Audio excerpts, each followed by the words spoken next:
Hello and welcome back to Redirecting. Welcome back to Redirecting. This is going to be another message directed to the daughters of Zion. I'm going to get right to it, but before I do that, I want to say to you, please ignore or excuse the animal noises in the background. This is a farm, and so you're going to hear the goats and the sheep in the background and other animals as well. I don't want that to interfere with the message, however, so I just thought I'd let you know. For those of you who may be new to the channel, we are on a farm, so excuse the noise. But anyway, getting right to it, as you see from the title, that's what we're going to be talking about. Daughters of Zion, close your legs. Your life may depend on it, okay? And the reason I'm getting into that is because for some reason each generation believes that giving it up to some man who has whispered sweet nothings into their ear is going to keep him, is going to cause him to stay around or cause him to love you. And for some of you, it's not even about that. For some of you, it's just about that moment of pleasure that you may experience when opening your legs and allowing a man to enter into your space. Now, some of you may say, well, that's a little bit too much information for a video on this channel. And I say it is not. We've gotten to that point, Daughters of Zion, to where soft cuddle type talking is not enough. There are young women who watch this channel, and I'm especially talking to those of you who are like very young, who have young men trying to talk to you, trying to convince you that he is worthy to enter into your space. He's worthy for you to open up your legs and allow him in. Now, there are conversations that a lot of mothers do not have with their children or their daughters. And this is why I am doing this particular segment for the Daughters of Zion, because I've seen many of you who said that you wish someone had had this conversation with you a long time ago. And so I am having this conversation. I'm saying to you that you've got to be careful and you've got to understand what your worth is, okay? And even far beyond what your worth is, you have to understand what is required of you. That is not meant for us as women to bend and twist to the sexual desires of a man, especially when he or you are not in the will of the Father. Now, I first want to address this because this is a common thing that we hear from young people. And I kind of touched on it in another video. Young people will say to an older woman, to their grandmother or their mother, or even an older sibling, older sister or what have you, they will say things such as, how can you tell me how to be when you did the same thing when you were younger? Now, that is a form of manipulation. That is a form of manipulation to say, don't tell me what to do because you did the same thing. Now, again, like I stated before, if we're dealing with a situation where a person is still practicing a certain type of behavior, for instance, if you have your father telling you to leave crack cocaine alone or stop smoking, but he's smoking, okay, so then you're in a situation where you can kind of say, well, Dad, I noticed you smoke. Why are you telling me not to? Okay, you're in a situation then where you can kind of ask that question or make a statement, right? But in a situation where you're talking about your grandmother who 50 years ago did something, or your mother who did something 30 years ago, and they saw the outcome and they experienced the outcome of a bad decision, and they're telling you now as their mother, you being their child, don't do it. It's manipulation if you as a child try to say, or a teenager try to say, well, Mom, you did it, or Dad, you did it, or Grandma, Grandpa, you did it, or even to an older sibling who's trying to keep you from going down the same path.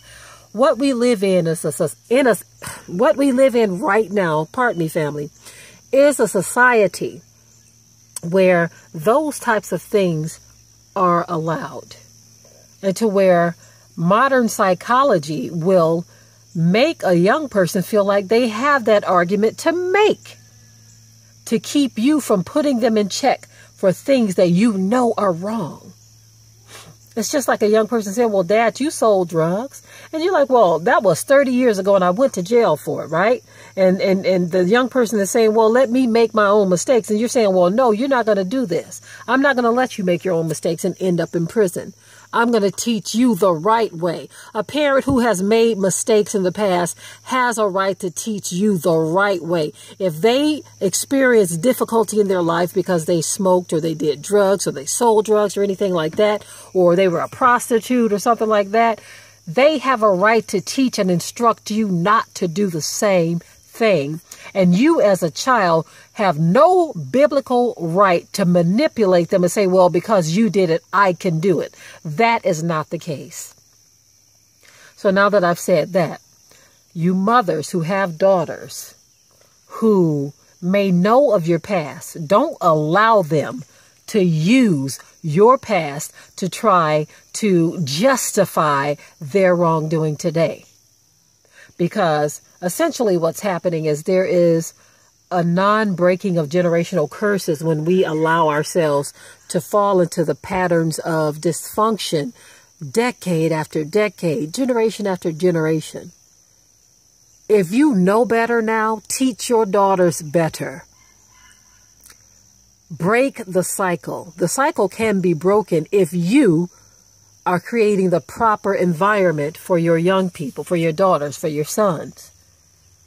If you don't want your son to do drugs, don't allow drugs in your house. Don't allow them to be around people who sell or use drugs.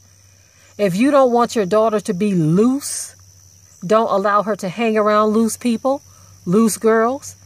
Don't allow her to be in an environment where she's exposed to such behavior. Don't allow her to watch things on television. Don't allow her to be around young men who are going to push the whole idea of her opening up her legs before it's time. When you try to push or allow trust on a young person just because they're saying, what, Mom, you don't trust me? If you allow yourself to be manipulated like that, don't be surprised when you have a grandbaby 9 months later. Because you allowed a young person to manipulate your mind with what they call reverse psychology. There is a lot of mind manipulation going on in the world today. People are deceiving and being deceived. It goes so many different ways. But at some point, we have got to break the cycle. We've got to teach our young women to close their legs. Older women too, middle-aged women, it doesn't matter. Don't allow some man to say the right words to you to cause you to do the wrong thing.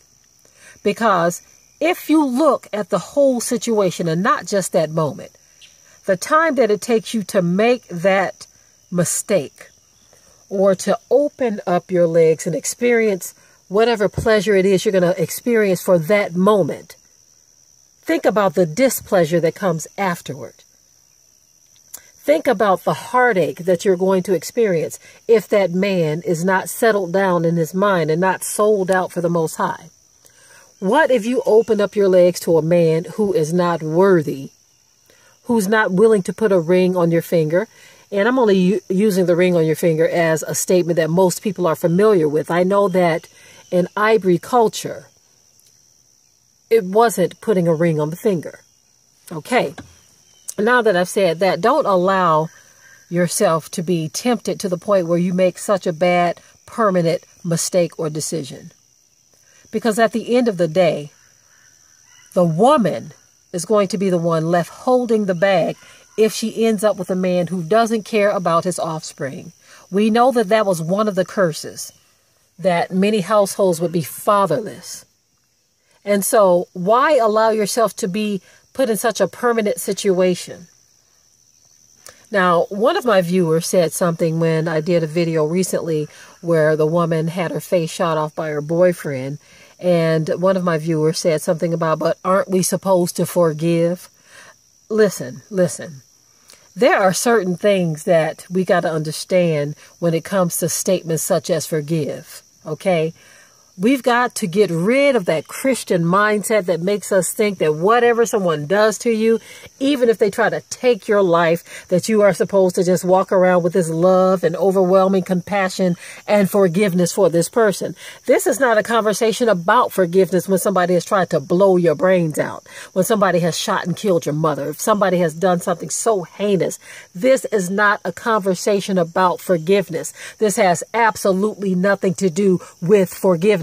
This has something to do with wisdom and knowing how not to get in situations like that to begin with. And if you find yourself in a situation like that, learn how to flee from it and stay away from it.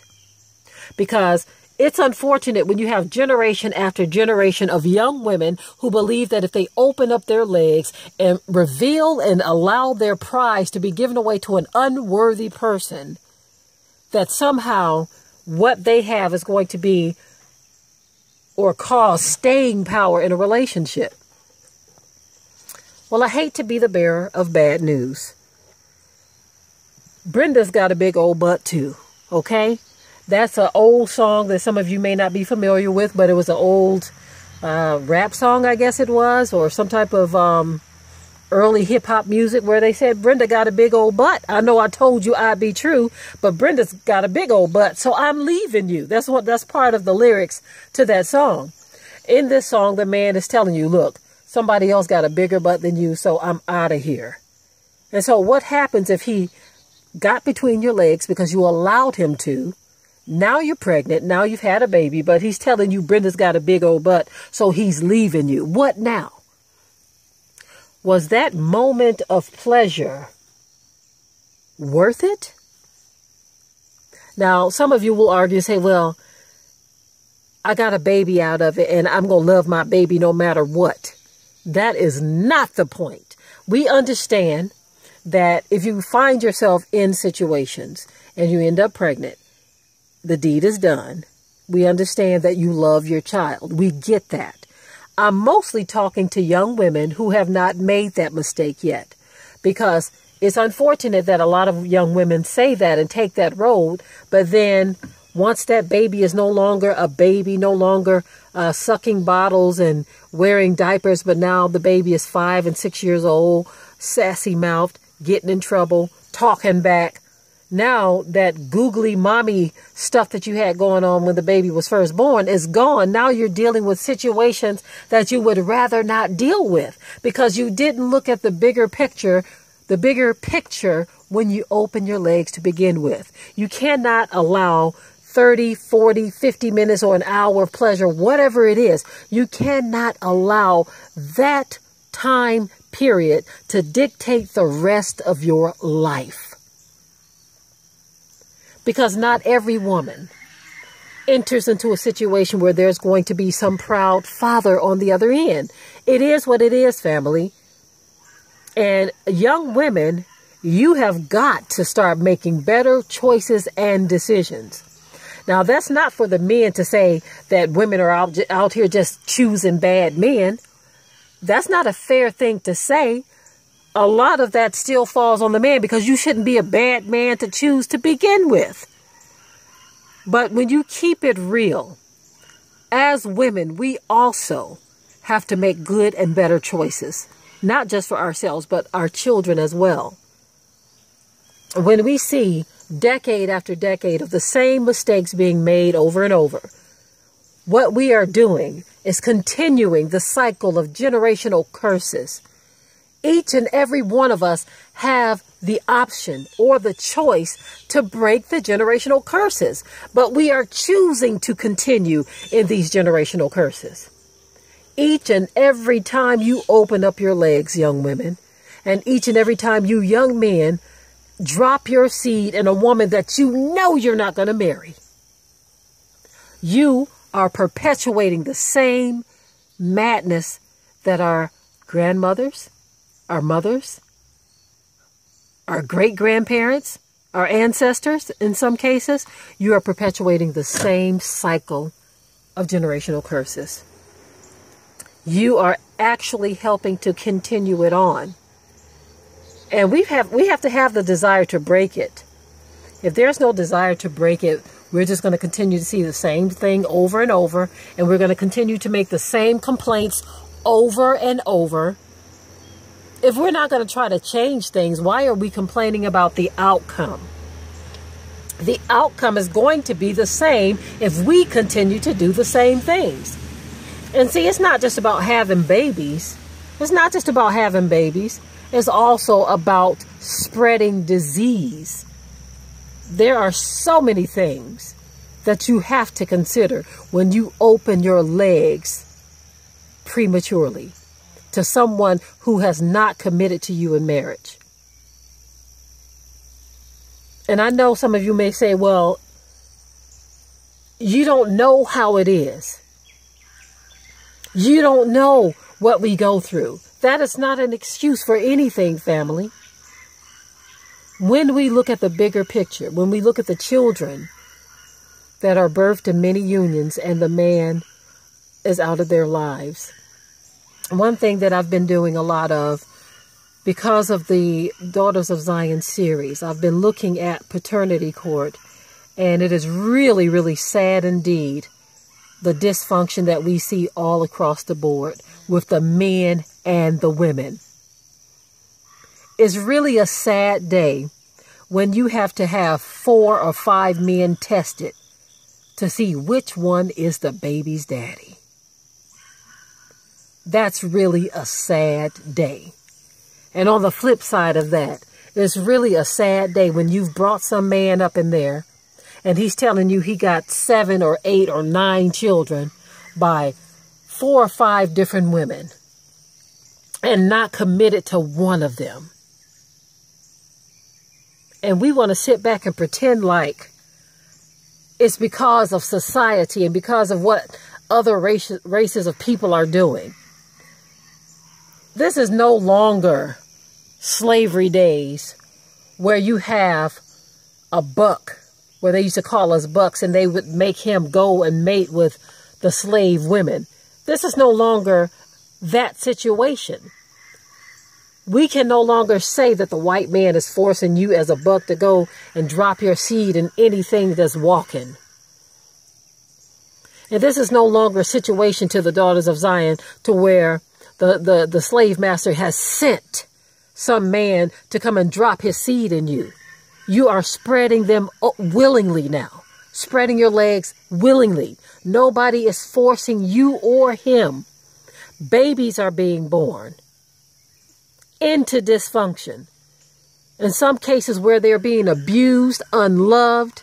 And just like I keep mentioning the piece I did called Children by the Wayside. That is one video that everyone needs to pay attention to and listen to in the Black community. But it's unfortunate when we're talking about the condition of our children and how it worsens with each generation.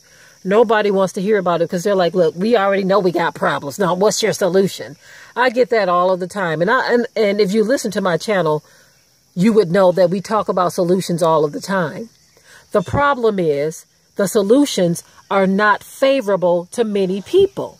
A lot of people don't want to do what it takes to end the generational curses because sin feels oh so good.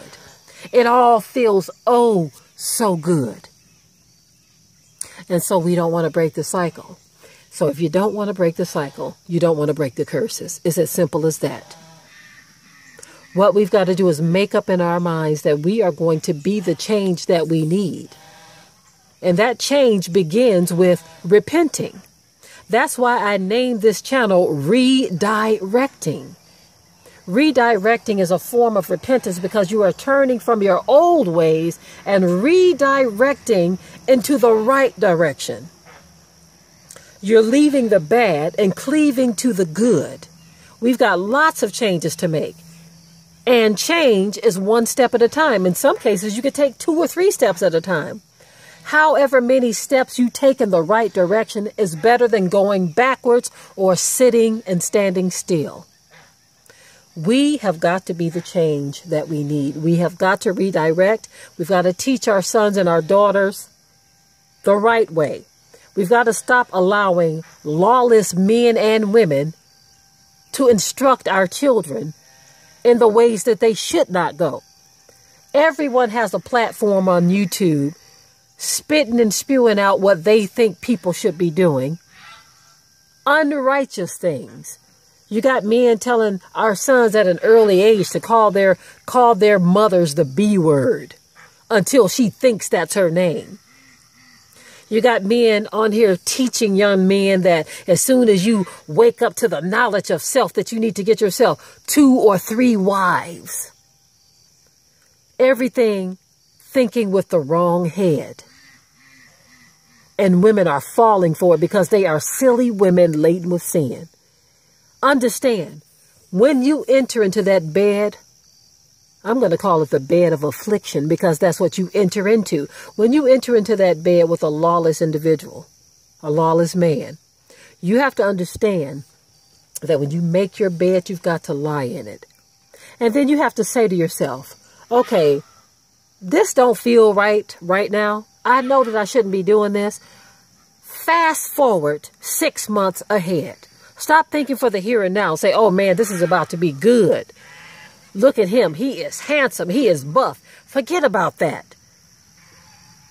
Forget about that. Forget about what you are about to experience or what you want to experience. And say to yourself, where am I going to be 6 months down the line if I make this wrong decision with this man? Those are the questions we need to be asking ourselves, daughters of Zion. And this is where you have to put on strength and say, you know what, I'm going to be stronger and better than this.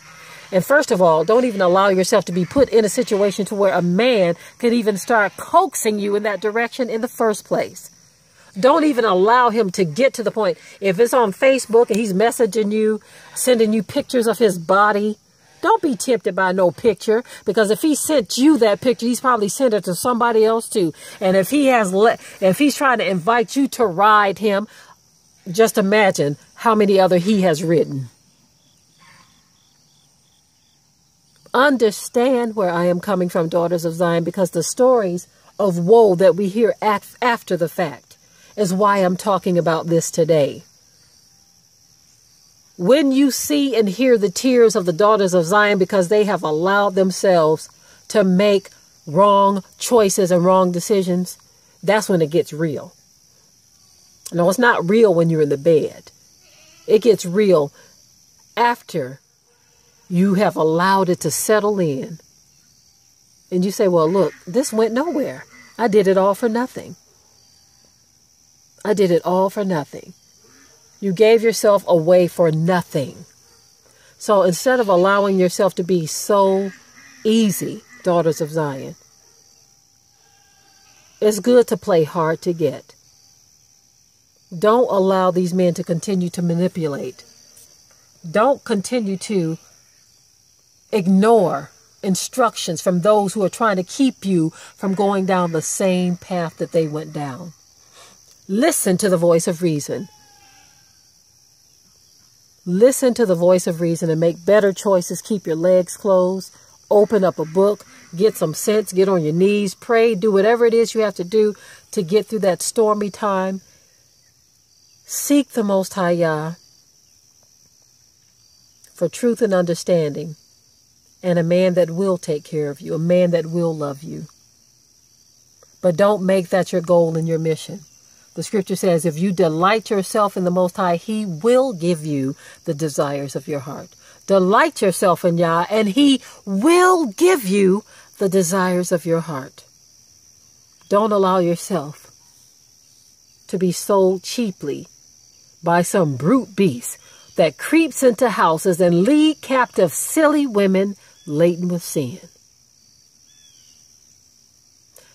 I want you to know, daughters of Zion, to my sisters, young and old, that I love you dearly. And I know many of you don't understand this type of talk. Some of you have expressed that you don't need to be so harsh, Sister Deborah.